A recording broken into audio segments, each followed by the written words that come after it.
Hi అండి అందరికీ. ఈరోజైతే నేను మన జుట్టుకైతే ఏ కెమికల్ లేకోకుండా మంచిగా బ్లాక్‌గా అయ్యేలాగా చూపిస్తున్నానండి.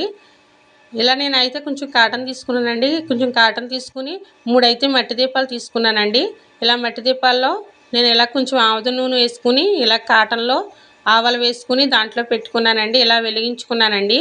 మనం ఇలా చేయడం వల్ల జుట్టు అనేది బ్లాక్‌గా అవుతుందండి. మనం ఇలా 6 నెలలకు ఒకసారి చేసుకుంటే సరిపోతుందండి. జుట్టు అనేది తెల్లగా అవ్వదండి. పర్మనెంట్‌గా కూడా మనం ఇలా 2, 3 సార్లు చేసుకున్నామంటే జుట్టు అనేది బాగా బ్లాక్‌గా అవుతుందండి. ఇలా వెలిగించుకొని 3 గ్లాసులు పెట్టుకొని సపోర్ట్‌గా పైనైతే కొంచెం బోర్లించుకోవాలండి. చూసారు కదా! మనకిలా పౌడర్‌లాగా అయితే బ్లాక్ కలర్‌లో అయితే వస్తుంది. దీన్ని మనం ఏదైనా స్పూన్ ఇచ్చుకొని ఏదైనా గెట్టిచ్చుకొని గనక తీసేసుకోవాలండి. ఇలా తీసేసుకొని 2 చేతులకి పాముకొని ఇలా కొంచెం కొబ్బరి నూనె వేసుకొని తలకు గాని మనం రాసుకున్నామంటే ఒక అరగంట సేపు ఉండి తలస్నానం చేసామంటే జుట్టు అనేది బ్లాక్‌గా అవుతుందండి. మనకి ఏ కెమికల్ లేకుండా. వీడియో కనుక నచ్చితే లైక్ చేయండి. మన ఛానల్ అయితే సబ్స్క్రైబ్